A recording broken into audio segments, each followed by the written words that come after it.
ಎಲ್ರಿಗೂ ನಮಸ್ಕಾರ. ಇವತ್ತು ರಾಷ್ಟ್ರೀಯ ಶಿಕ್ಷಣ ದಿನಾಚರಣೆಯನ್ನು ಸರ್ಕಾರದ ವತಿಯಿಂದ ಆಚರಣೆ ಮಾಡಿದ್ದೀವಿ. ತುಂಬ ಸಂತೋಷದ ವಿಷಯ ಅಂದರೆ ನಾವು ಉರ್ದು ಸಾಹಿತ್ಯ ಪರಿಷತ್ನವರು ಸುಮಾರು 14 ವರ್ಷದಿಂದ ಈ ಶಿಕ್ಷಣ ದಿನಾಚರಣೆಯನ್ನು ಮಾಡ್ತಾ ಬಂದಿದ್ದೀವಿ. ಈಗ 2 ವರ್ಷದಿಂದ ನಮಗೆ ಸರ್ಕಾರದಿಂದ ಅಂದರೆ ನಮಗೆ ಜಿಲ್ಲಾ ಆಡಳಿತದಿಂದ ಹಾಗೂ ತಾಲೂಕು ಆಡಳಿತದಿಂದ ನಮಗೆ ಸಹಕಾರ ಸಿಗ್ತಾಯಿದೆ. ಅವರು ಆದೇಶನ ಹೊರಡಿಸ್ತಾ ಇದ್ದಾರೆ. ಅದಕ್ಕಾಗಿ ನಾವು ಪ್ರತಿಯೊಂದು ಶಾಲೆಗೆ ಹಿಂದಿನ ವರ್ಷವೂ ನಾವು ಅವ್ರದ್ದು ಭಾವಚಿತ್ರನೂ ನಾವು ಕೊಟ್ಟಿದ್ದೀವಿ.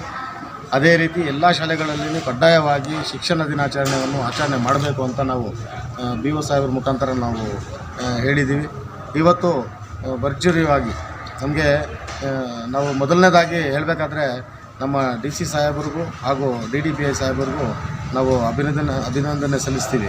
ಯಾಕಂದರೆ ನಾವು ಒಂದು ಮೆಮೊರಂ ಕೊಟ್ಟಾಗ ಅವರೊಂದು ಹೇಳಿರೋ ಮಾತು, ನಮ್ಮ DC ಸಾಹೇಬರು, ಶಿಕ್ಷಣ ಪ್ರೇಮಿಗಳು ನಾವು ಶಿಕ್ಷಣ ಪ್ರೇಮಿಗಳೇ, ಇವ್ರದ್ದು ಜನ್ಮದಿನವನ್ನು ಸರ್ಕಾರದಿಂದ ಆದೇಶ ಇದೆ, ಕೆಲವರು ಬಚ್ಚಿಡ್ತಾ ಇದ್ದಾರೆ, ಮುಂದಿನ ವರ್ಷ ಈ ವರ್ಷ ನೋಡಿ ಮುಂದಿನ ವರ್ಷ ಈ ಥರ ಆಗಕ್ಕೆ ಕೊಡಲ್ಲ, ಎಲ್ಲರೂ ಈ ಹಬ್ಬವನ್ನು ಆಚರಣೆ ಮಾಡಬೇಕಂತ ಅವರು ಸಹ ಹೇಳಿ ನಮಗೆ ಧೈರ್ಯ ತುಂಬಿಸಿ ಕಳಿಸಿದ್ದಾರೆ.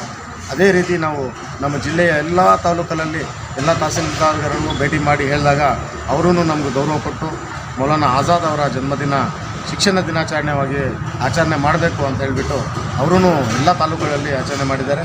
ಅವ್ರಿಗೂ ನಾನು ಸಹ ನಮ್ಮ ಸಾಹಿತ್ಯ ಪರಿಷತ್ ವತಿಯಿಂದ ಹಾಗೂ ನಮ್ಮ ಮುಖಂಡರ ವತಿಯಿಂದ ಎಲ್ಲರ ವತಿಯಿಂದನೂ ನಾನು ಅಭಿನಂದನೆಯನ್ನು ಸಲ್ಲಿಸ್ತೀನಿ. ಮೌಲಾನಾ ಆಜಾದ್ ಅವರ ಜನ್ಮದಿನ ಯಾಕೆ ಮಾಡಬೇಕು, ನಾವು ಮೌಲಾನಾ ಆಜಾದ್ ಯಾರು ಏನು ಅಂತ ಇವತ್ತು ನಾವು ಮುಖ್ಯ ಭಾಷಣಕಾರರ ಭಾಷಣೆಯಲ್ಲಿ ಕೇಳಿದ್ದೀವಿ. ಮೌಲಾನಾ ಆಜಾದ್ ಅವರು ನಮ್ಮ ದೇಶದಲ್ಲಿ ಉನ್ನತ ಶಿಕ್ಷಣ ಬರಬೇಕಾದ್ರೆ ಅದಕ್ಕೆ ಕಾರಣವಾಗಿರುವಂತಹ ಮೌಲಾನಾ ಆಜಾದ್ ಅವರು. ಅಂಥ ಮಹಾನ್ ವ್ಯಕ್ತಿಗಳ ಜನ್ಮದಿನಾಚರಣೆ ನಾವು ಮಾಡಲೇಬೇಕಾಗುತ್ತೆ. ಪ್ರತಿಯೊಂದು ಮನೆಯಲ್ಲಿ, ಶಾಲೆ ಕಚೇರಿಗಳಲ್ಲಿ ಅಲ್ಲ, ಪ್ರತಿಯೊಂದು ಮನೆಗಳಲ್ಲಿ ಪ್ರತಿಯೊಬ್ಬನೂ ವ್ಯವಸ್ಥೆಯಾಗಿ ಅವನವನು ಒಂದು ಹಬ್ಬ ಆಚರಣೆ ಮಾಡಬೇಕಿದೆ. ಅದಕ್ಕಾಗಿ ಇಡೀ ರಾಜ್ಯದ ಜನಕ್ಕೆ, ನಮ್ಮ ಸರ್ಕಾರಕ್ಕೆ, ಎಲ್ಲ ಈ ಹಬ್ಬವನ್ನು ಆಚರಣೆ ಮಾಡಿರೋರಿಗೆ ಎಲ್ಲರಿಗೂ ನಮ್ಮ ಉರ್ದು ಸಾಹಿತ್ಯ ಪರಿಷತ್ ವತಿಯಿಂದ ಅಭಿನಂದನೆಯನ್ನು ಸಲ್ಲಿಸ್ತೀನಿ.